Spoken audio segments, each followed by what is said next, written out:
Science fiction could not foresee them. For the first time ever, scientists are discovering alien worlds beyond our solar system. Places where ice is hot and rain is made of iron.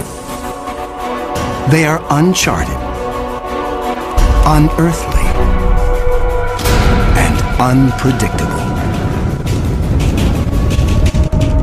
And somewhere, hidden among these strange new worlds, scientists seek the greatest discoveries of all.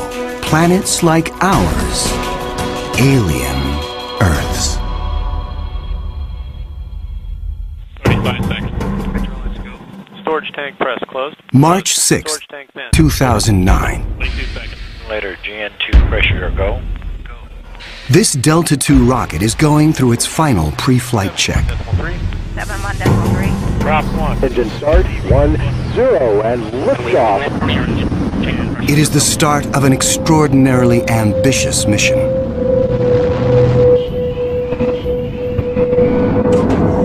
The Kepler Space Observatory is hunting for planets like Earth within a region of 100,000 stars.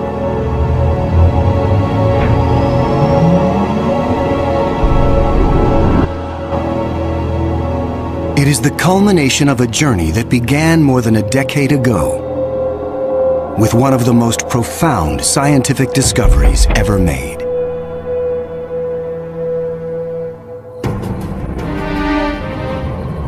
(1995). Swiss astronomer Michel Mayor and his team make a routine observation of stars in the constellation Pegasus, located 50 light-years away. But the instruments show something strange. One star is violently lurching and wobbling. What we discovered, it's one of these stars have a velocity changing with time. What is powerful enough to disturb a star the size of our sun? Mayor offers a radical answer: a planet. But no one has ever seen a planet around another sun-like star. Problem in detecting planets around other stars is that as a planet orbits a nearby star, that planet gets lost because of its feeble light in the glare of the very bright star. In spite of the odds, Mayor relies on his data and is convinced the wobbles are caused by the gravitational pull of an orbiting planet. When I read this claim from Michel Mayor, I was very skeptical. There had been many false claims of the first planet ever discovered around another star, and I thought to myself, oh boy, here we go again.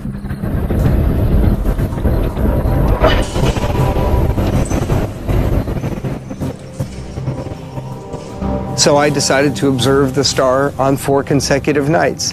And stunningly, the star was shown to wobble exactly as Michel Mayor had said. Michel Mayor and his teammate Didier Queloz announced their discovery. It rocks the scientific community. They had found for the first time reproducible, confirmable evidence of the existence of a planet around a sun-like star.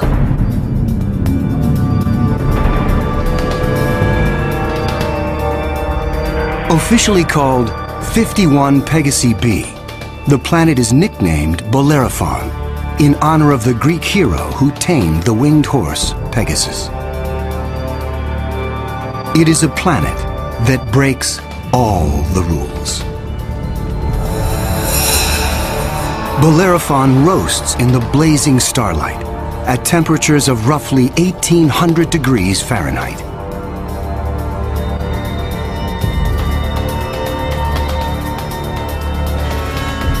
It is nearly 150 times more massive than Earth and is a gas giant like Jupiter.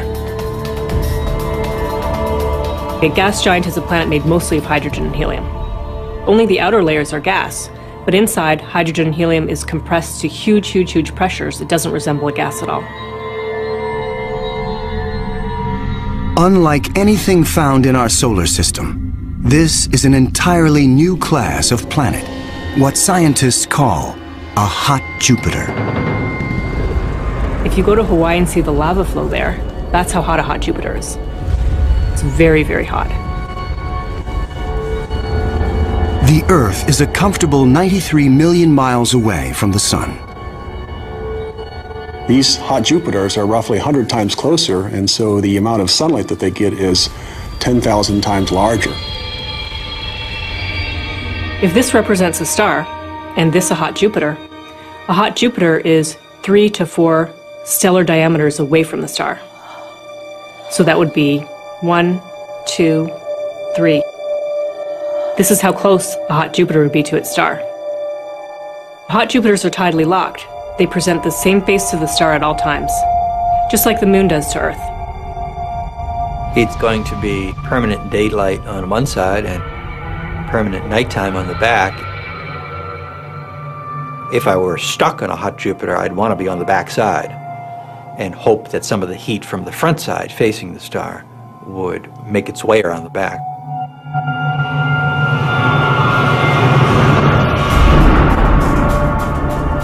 The variations in temperature make Bellerophon's atmosphere extremely windy.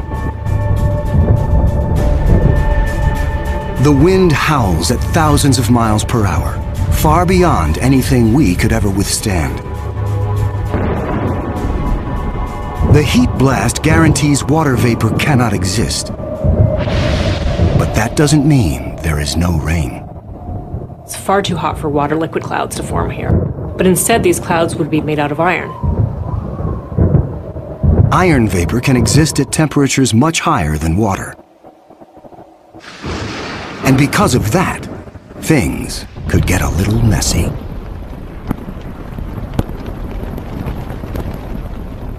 You better have an umbrella that's pretty sturdy, because the iron is going to start coating your umbrella very rapidly and making it extremely heavy and just crush that umbrella.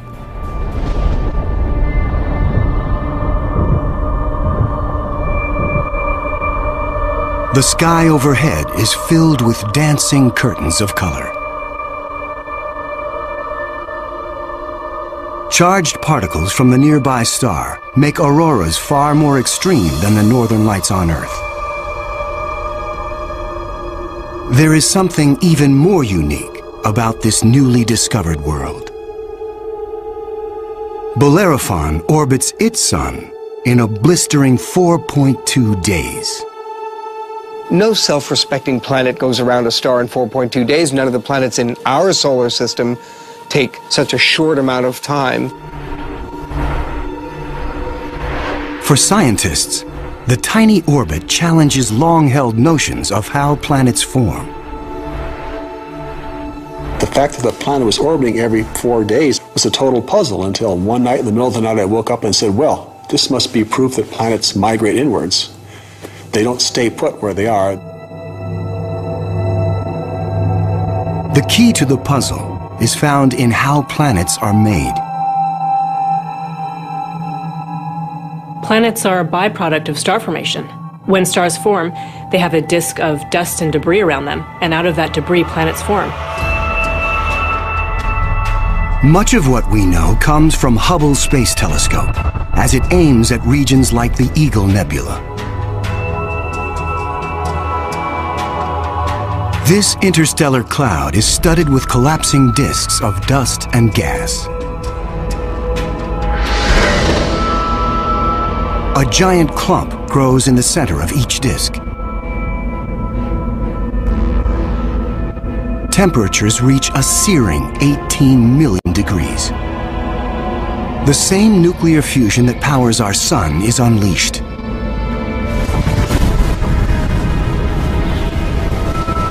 The star is born. Radiation from the star generates a stellar wind that sweeps away leftover dust and debris. Some of the dust survives and remains in orbit around the newborn star. Over millions of years, the dust sticks together, forming knots that grow into asteroids, and the asteroids grow into planets.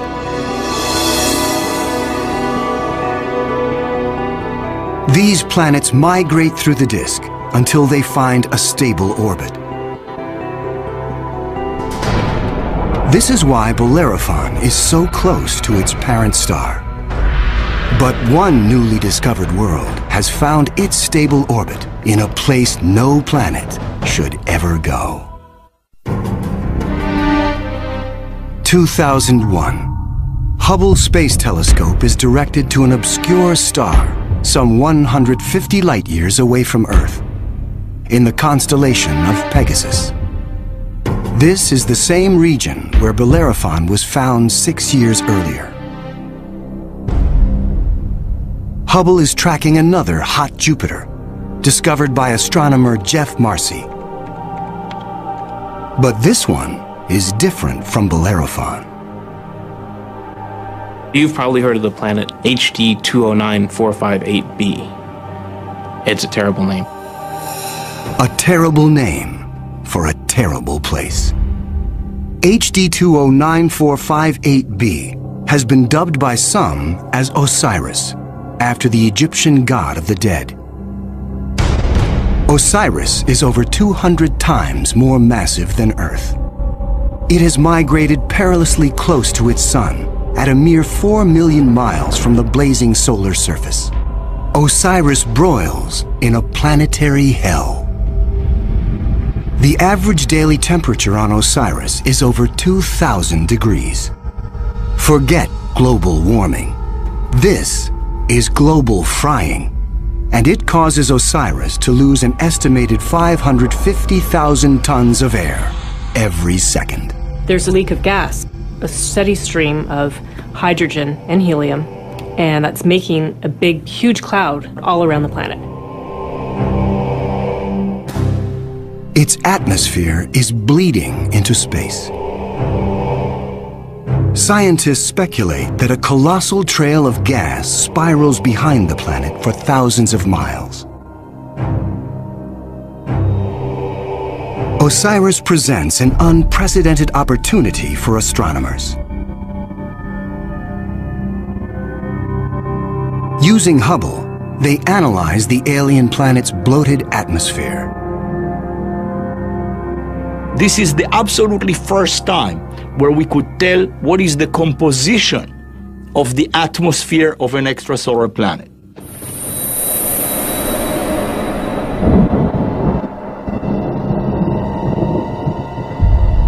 Surprisingly, Hubble detects many of the basic chemicals needed for life. Sodium, carbon, hydrogen, and oxygen. But Osiris is far too hot for life as we know it. There may be other forms of life, however, that thrive on higher temperatures. But there's no solid surface as we know it on a hot Jupiter. So this life would have to be just tiny little microbes floating around on aerosols. And on our own Earth, we have life that floats around in our atmosphere. But that life didn't start there. So life almost certainly would not exist on hot Jupiters. Astronomers have discovered many hot Jupiters since Bellerophon was found in 1995. But conditions on these worlds rule them out as places where the drama of life can unfold.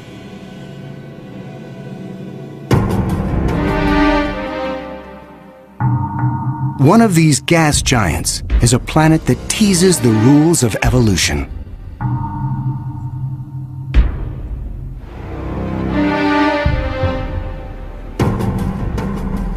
Astronomer Geoff Marcy discovers something shocking about a planet orbiting a star called 16 Cygnus b, located some 70 light-years away in the constellation of Cygnus, the Swan.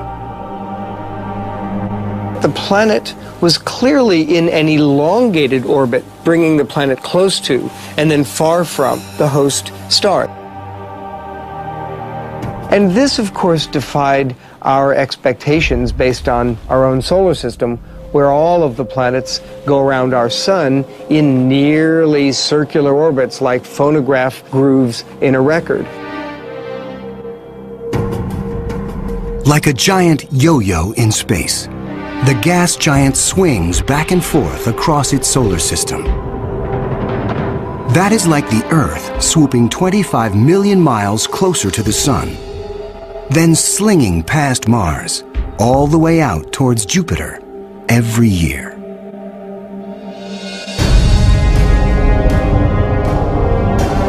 And like all of the gas giants in our solar system, this yo-yo planet might have an entourage of moons.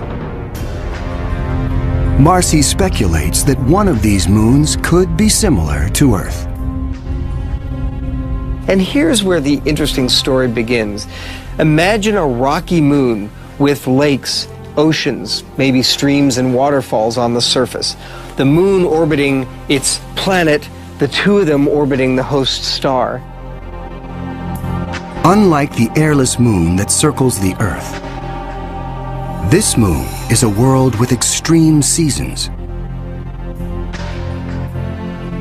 On Earth, the seasons are caused by the tilt of our planet.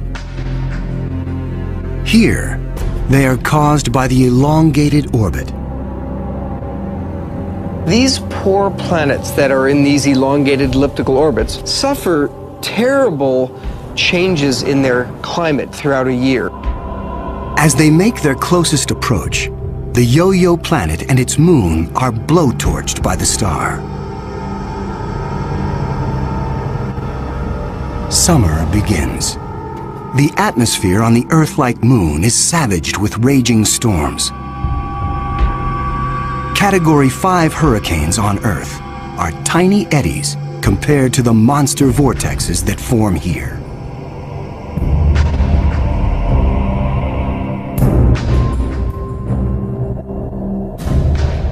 The clouds thicken as the water evaporates. Temperatures rise dramatically. Any water or gases would heat up, and indeed the oceans would boil into steam, so you'd end up with a big steam bath.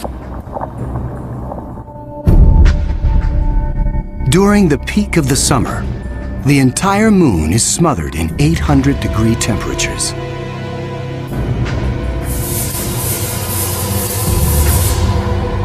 This is the closest approach to the star. During its 26-month orbit, the summer season is barely 2 months long. But what a season! The planet and its moon swing away from the furnace of the star. Temperatures fall to ranges we would find temperate and comfortable.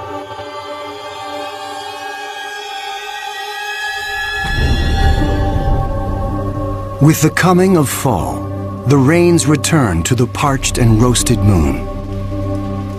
Dry ocean basins are replenished, and the seas rise to form new shorelines.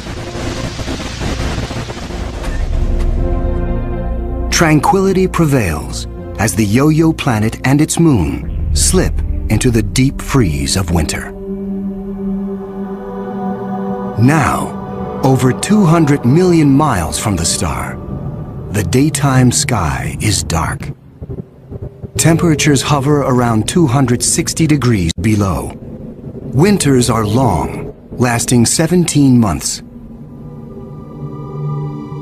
With the coming of spring, the sun looms large in the skies over this hapless moon as the ice cracks and melts violently. Huge icebergs calve into a stormy and fast-rising ocean.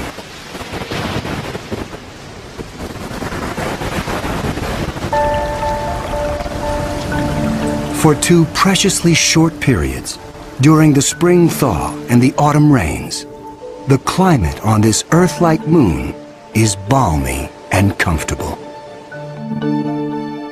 At a distance of 93 million miles from the star, roughly the same distance as Earth from the Sun, the elliptical orbit of this planet and its moon crosses an area around the star some scientists call the Goldilocks zone. The conditions here are just right for life. If you're too close to the star, then it's too hot. If you're too far away, then it's going to be too cold and everything's going to be icy. But then if you're right in the middle, it's just right. Every star has a Goldilocks zone. Where that zone is depends on the size and temperature of the star. In our solar system, Venus marks the inner boundary and Mars the outer boundary. Earth and its abundance of life is right in the middle. The Yo-Yo planet passes through the Goldilocks zone twice a year. For 3.5 months during the spring as it races inbound, and again in the fall for 3.5 months as it hurtles back into the colder reaches of space. Could life survive the conditions outside the Goldilocks zone? There could be life forms that are smart enough to hibernate, as do animals on the Earth during the winter season. If this sounds fantastic, I offer you the tidal zones on the Earth. On the tidal zones, life proliferates, of course, near the seashore, and they do so despite tides. The water coming in, covering many of the life forms, the water going out at low tide, and yet those species survive perfectly well. The strange cycle of the Yo-Yo planet's orbit creates fleeting conditions suitable for life, but also for death. Some alien planets are even more bizarre. Imagine a world that has no star to orbit. Scientists speculate that our galaxy is teeming with rogue planets, adrift in the murky lanes of interstellar space. These are orphaned worlds, planets that are booted from their solar systems by the chaos of planetary migration. Astronomers call such worlds planemos. Planemos are planets without a star. They're just drifting through the galaxy indefinitely. What massive force would it take to kick a planet out of the solar system? When a young star forms with a contingent of planets around it, many of those planets gravitationally interact with each other. They yank on each other, slingshot each other, so that one of them is ejected from the planetary system, voted off the island, if you will. If you were, unfortunately, a resident on a planet that was kicked out by a collision or a near collision with another large object, you'd probably rapidly move out of the habitable zone. There are hundreds of billions of these lost, wayward, poor, wandering planets out in our Milky Way galaxy with no parent star to warm them up. Cold, dark, quiet. Because planemos have no sun, they are worlds without days or years. They keep vigil through an eternal night. Planemos are solitary wanderers, sentinels of the galaxy.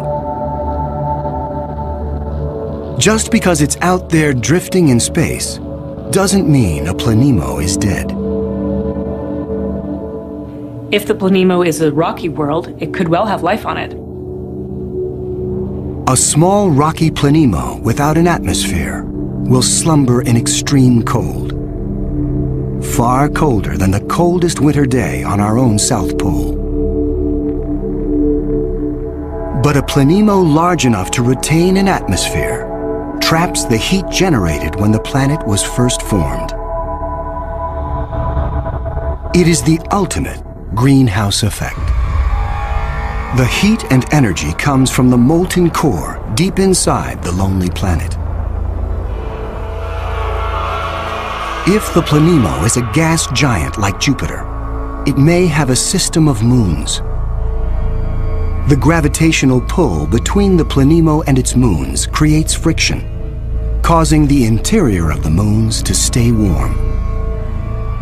These moons could also have life on them, in the same way that Jupiter's moon Io has volcanoes and has a lot of heat energy being generated by interactions with Jupiter and the other moons.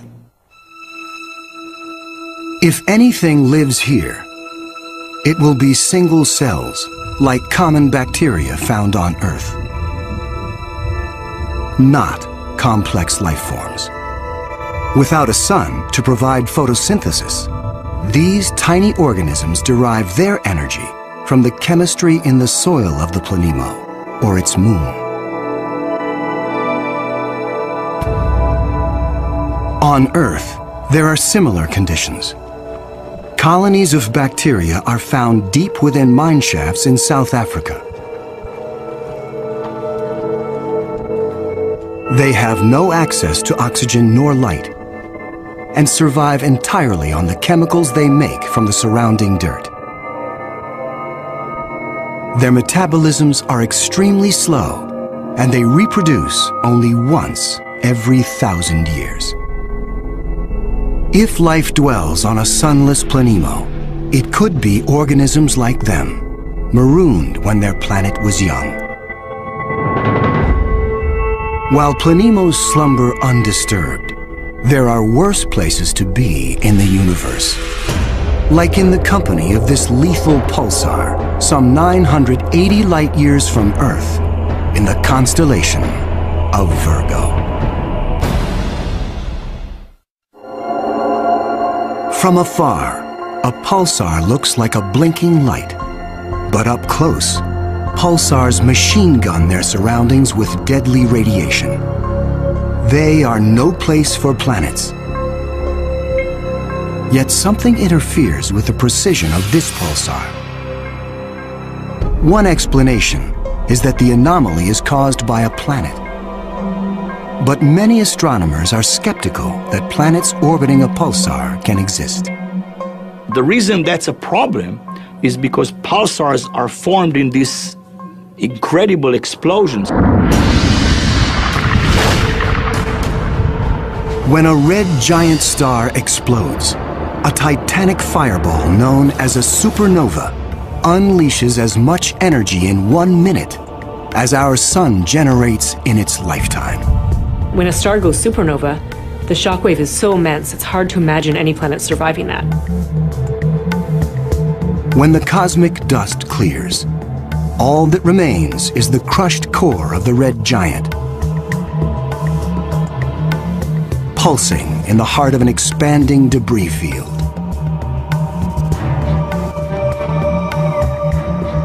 Matter blasted from the colossal explosion falls back to the pulsar and forms a disk.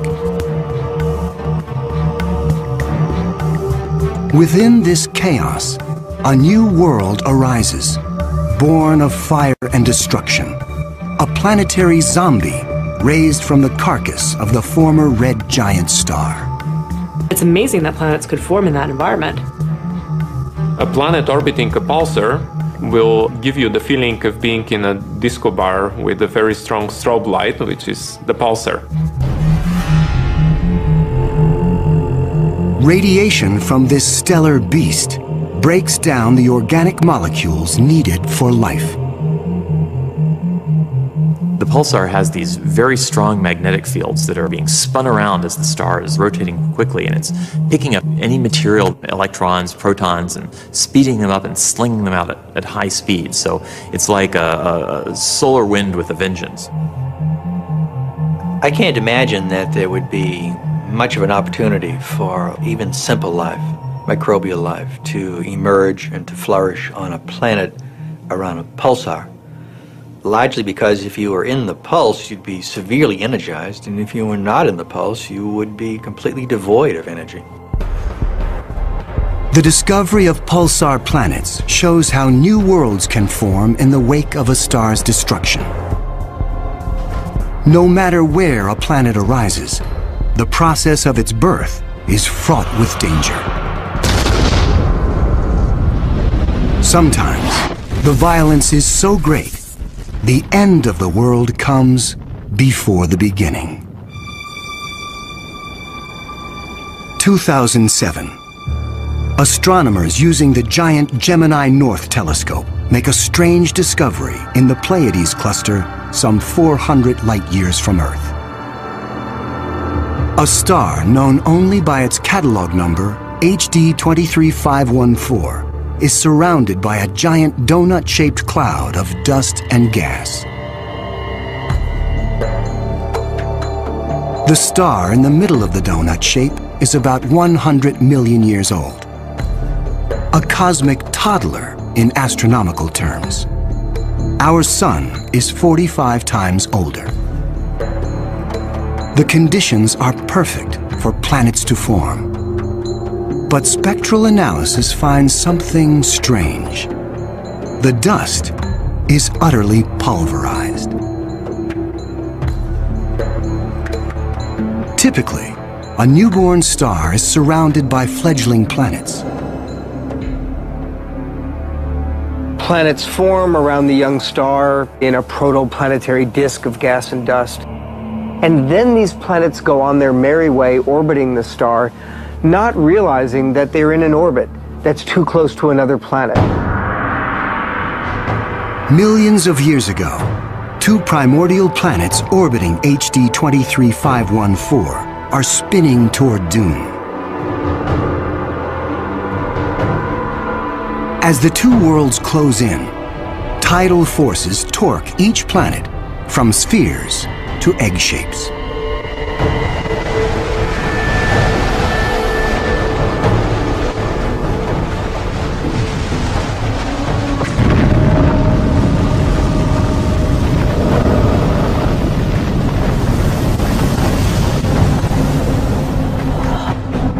Nothing remains. The two worlds are annihilated, creating the dust and debris seen around star HD 23514. 4 billion years ago, a similar apocalypse came to Earth. A Mars-sized planet forms in roughly the same orbit as the newborn Earth. Like the planets at HD 23514, Earth and this Mars-sized body are barreling toward each other. If you happen to be unlucky enough to be standing on a growing planet when it was in the process of still becoming the Earth, you might wake up one morning and notice that the sky was getting darker and darker as a Mars-sized body was coming at you within a period of less than an hour.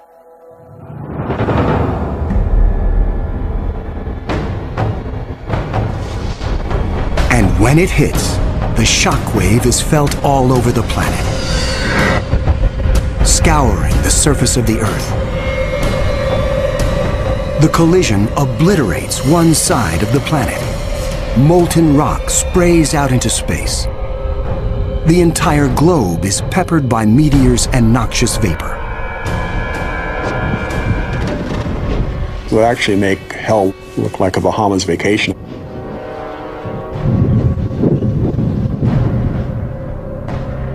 The debris field from the collision coalesces and forms our moon.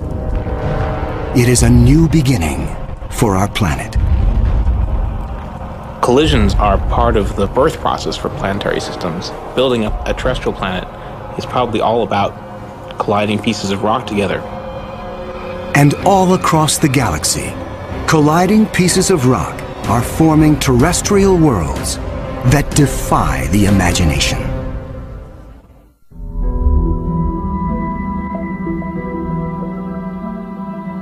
There is a new planet out there, a planet we were not aware of existing before.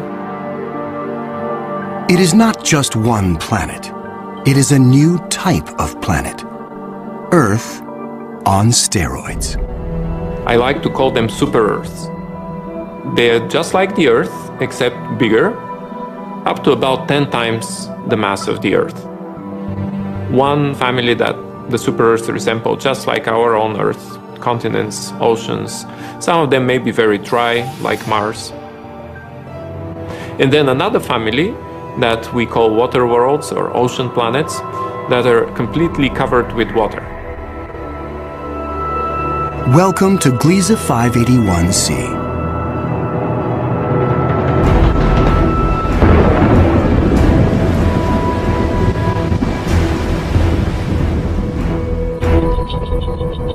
This planet was found by Michel Mayor, and it orbits with 2 other planets around a very small star. It's only 20 light years away, in the constellation of Libra and is one of the smallest terrestrial planets found beyond our solar system. That doesn't mean Gliese 581c is small. It's still a super-Earth with 5 times the mass of our home planet. But it's the possibility of liquid water that excites scientists. An ocean planet feels like being in the middle of the Pacific Ocean, with no land inside, just water, puffy white clouds and blue sky above you. The winds on the ocean world are going to be similar to that of the Earth. So it will be a very good place to sail. The weather's absolutely perfect. Every day you get a clear blue sky and the sun just stays in the same place. Now how's that for weather prediction? No land anywhere. Even miles beneath the surface. This water layer would extend very far down, at least a quarter of the way down in the planet. But as we dive deeper into the sea, the pressure builds.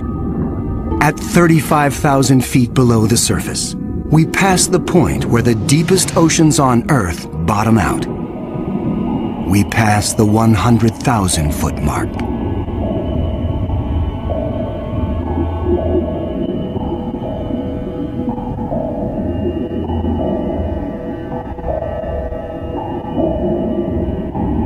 The pressure is so great, water itself begins to take on surprising new forms.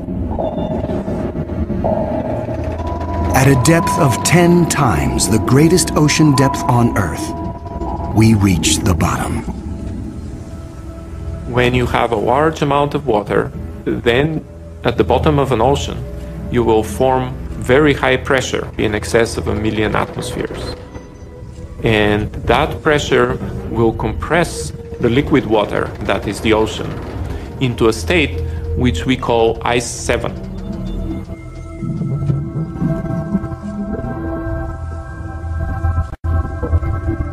No, it's not like ice in your refrigerator. The molecules of water that are in the ice in your refrigerator are kind of all jumbled up. But if you form ice under very high pressure, then the water molecules can become ordered, they can become aligned.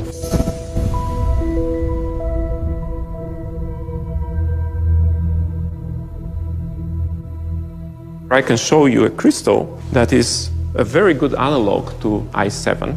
This is halite, also known commonly as rock salt. Ice 7 may exist within our own solar system. Europa, a moon of Jupiter, could possibly have a mantle of liquid water surrounded by a thick, icy crust. The pressure from the crust is so great that Ice 7 might exist deep within these uncharted seas. If we scale up and thaw out Europa, it could be a water world similar to Gliese 581c. One could imagine that life could emerge on a water world. After all, water is essential to life on Earth. Everywhere on Earth where there is water, there is life. You cannot find a sterile drop of water on Earth unless you put it in the microwave yourself. On this water world, there could be bacteria or any kind of life in the ocean itself.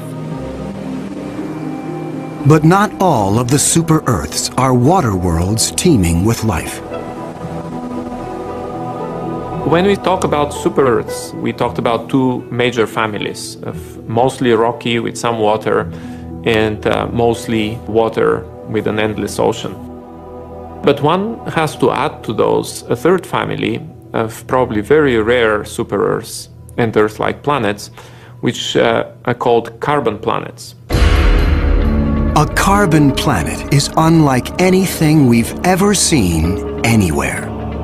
A place with an alien chemistry, but loaded with very earthly treasures.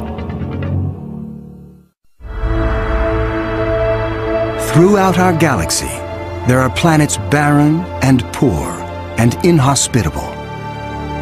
But science is on the trail of a new type of planet, an entire world of treasure. In our own solar system, in our sun and in all the stars nearby, there's always more oxygen than carbon. But if we think of a place in the universe where there's more carbon than oxygen, then planet formation is very different. Spectral analysis shows carbon to be far more plentiful, 26,000 light-years away near the center of our galaxy. Planets that form here may contain a rich abundance of carbon. The morning sky on a carbon world would be anything but crystal clear and blue. I'm picturing a yellow haze with black clouds of soot. And as you descended farther down in the atmosphere, I could imagine lakes that were made out of compounds like methane or gasoline. I'm picturing these bubbling, foul-smelling pits of black ooze, like an oil well. With little or no water in the atmosphere, the air is made of carbon compounds. Methane, butane, pentane, benzene, all these different kinds of carbon compounds that separate out when you refine gasoline. One day it might be raining benzene. The next day it might be raining butane. Alien as carbon planets might seem, the air quality could be familiar to some. The air in a very benzene-rich planet will resemble that of LA. A lot of small particles that unfortunately we are quite used to from the exhaust of cars. Despite the pollution, carbon planets could come with a sparkling upside. You might see diamond because the planet may have substantial quantities of pure carbon that it's formed out of. And pure carbon, when you compress it, tends to form into diamond. The secrets of exotic planets like these are waiting to be discovered all across the galaxy. But astronomers won't be satisfied until they find the Holy Grail. A planet like our own, one that sustains life, the next Earth. People always ask me, do I think we're going to find another planet like Earth? And I answer, absolutely. Every star probably has planets roughly the same size as our Earth. We think that essentially every star has several Earth mass or super Earth mass planets. So if you have, say, 200 billion stars in the galaxy, that may mean there are 400 billion Earths in the galaxy or more. 400 billion Earths. The Kepler Space Observatory is the first instrument capable of finding one of these planets. Kepler is looking at the constellation Cygnus in the night sky at 100,000 stars, taking picture after picture after picture, minute after minute. And the goal of Kepler is simple: to look for stars among the 100,000 that dim. When a star dims slightly, it means a planet passes in front, blocking some of the light. How long the star dims and how much light gets blocked will tell scientists about the size of the planet and the distance from its sun. A good analogy for this is looking for the dip in the light that you would see from a searchlight if a small moth flew across the searchlight. And so it's a really tiny dip in the light as the planet transits. It is a very powerful technique because it allows you to discover planets that are even smaller than the size of the Earth, around stars similar to the Sun. It is a technique that is changing the course of science. We think we may be able to find a planet that is habitable in the next few years. Scientists estimate the Kepler mission will find a minimum of 50 alien Earths.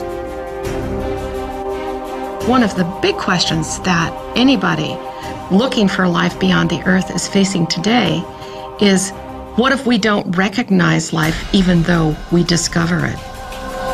Conditions on an alien Earth may cause life to evolve differently. My hope is that we'll see some sign that will make our hairs stand up on the back of our necks. Whatever that sign is, it will be the first chapter on the greatest scientific story ever told.